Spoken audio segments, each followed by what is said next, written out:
کا بنیادی مقصد رضائے الہی کا حصول ہے۔ حج کا دوسرا مقصد جس کے لیے حج کیا جاتا ہے، ہمیں ہمارے ماضی سے جوڑا گیا ہے۔ دیکھیے، حج کے جتنے بھی مناسک ہیں، اراکین ہیں، اور جو بھی حج کے امور ہیں، ان کو دیکھیے، اس کا تعلق ماضی سے ہے۔ کعبۃ اللہ کی حاضری سے لے کر کے احرام سے شروع ہو کر کے آپ طواف زیارت تک جتنے بھی امور حج دیکھ لیں، یہ ہمارے اسلاف کی یادگاریں ہیں۔ تو یہ ماضی سے ہمیں جوڑا جا رہا ہے۔ اب کعبۃ اللہ کے طواف اور دیگر معاملات دیکھ لیجیے، حجر اسود کی تقبیل دیکھ لیجیے، اس کا استلام دیکھ لیجیے۔ ہر چکر میں چوم سکتے ہو تو چومو، نہیں چوم سکتے تو کم از کم استلام تو آپ کو ضرور کرنا ہوگا۔ اب اس کو چوما جاتا ہے عقیدت اور محبت کے ساتھ، جبکہ پتھروں سے دور ہٹایا گیا اور اس پتھر کو چوما جا رہا ہے۔ یہ راز حضرت عمر نے کھولا۔ طواف کرتے ہوئے رکے، حجر اسود کو چوما اور پھر کہا، اے حجر اسود، میں تجھے کبھی نہ چومتا اگر میرے رسول نے نہ چوما ہوتا۔ کسی نے کہا، یہ سمندر پار سے آئے ہوئے لوگ بڑے دیوانے ہیں، ایک بار چوم لیا تو جان چھوڑ دیں، یہ بار بار چومے جا رہے ہیں۔ تو میں نے کہا، صاحب، یہ پتھر نہیں چوم رہے، یہ کسی کے ہونٹوں کا نشان ڈھونڈ رہے ہیں۔ ایک جگہ سے چوما، خیال پڑتا ہے حضور نے ادھر سے نہ چوما ہو، پھر وہاں سے چوما، خیال آتا ہے حضور کے ہونٹ ادھر نہ لگے ہوں۔ تو میں نے کہا، صاحب، یہ پتھر نہیں چوم رہے، یہ کسی کے لبوں کا لمس تلاش کر رہے ہیں، کسی کے ہونٹوں کے نشان ڈھونڈ رہے ہیں۔ اچھا، یہ بھی پتھر آگے آئیں، مقام ابراہیم پہ یہ بھی پتھر، فرمایا گیا یہ جنت کے یاقوتی پتھر ہیں اور ان کی روشنی بجھا دی گئی ہے، اور اگر ان کی روشنی باقی رہتی تو شرق سے لے کر غرب تک روشنی ہی روشنی ہوتی، اتنا اجالا تھا ان میں۔ اور یہ حجر اسود کے بارے میں روایت ہے کہ اس کو قیامت کے دن 2 ہونٹ اور زبان دی جائے گی۔ جس نے چوما قیامت کے دن رب سے اس کی بخشش کی سفارش کرے گا، اس کی شفاعت کرے گا۔ اب یہ آ گیا مقام ابراہیم، اللہ کے گھر کا طواف کر کے 7 چکر کاٹ کے اب کہا، یہاں 2 رکعتیں پڑھو۔ یا اللہ، تیرے گھر کا طواف ہو گیا، اب کسر تو کوئی نہیں رہ گئی۔ کہا، نہیں، اگر محبت کی بولی جانتے ہو تو اپنے ڈیرے سے یار کا ڈیرا اچھا لگتا ہے۔ اتنی دیر تک تمہارا طواف نہیں مانوں گا جب تک وہاں پیشانی نہیں رگڑو گے جہاں میرے یار کے قدم آئے ہیں۔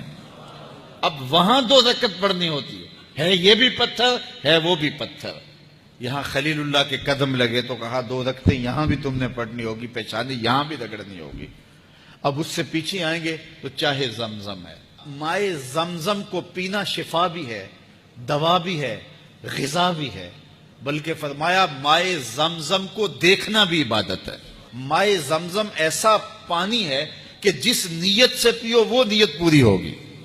بیماری ہے شفا ہوگی، مرض ہے دور ہوگی، دکھ ہے ختم ہوگا، گناہ ہے مٹ جائیں گے۔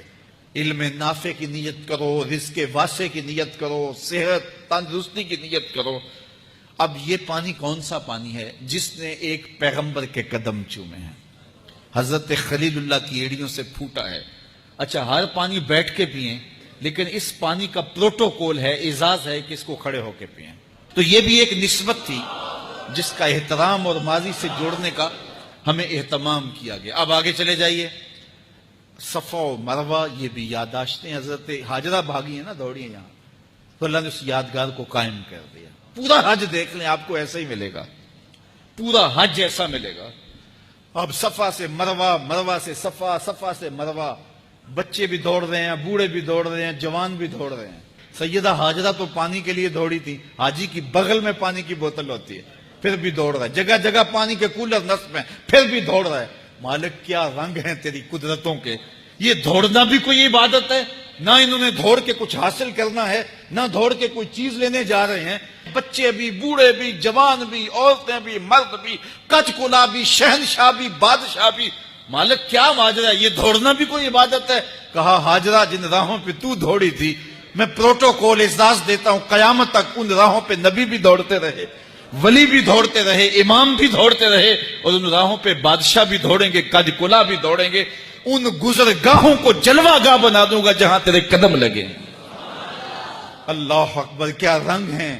تو وہاں ایک دوڑ لگی ہوئی ہے۔ تو یہ اس ماضی سے ہمیں جوڑا جا رہا ہے۔ اب احرام دیکھ لیجئے، یہ لباس بھی یادگار ہے۔ وقوف عرفہ دیکھ لیجئے، یہ حضرت آدم اور حضرت حوا کی ملاقات کا مقام ہے۔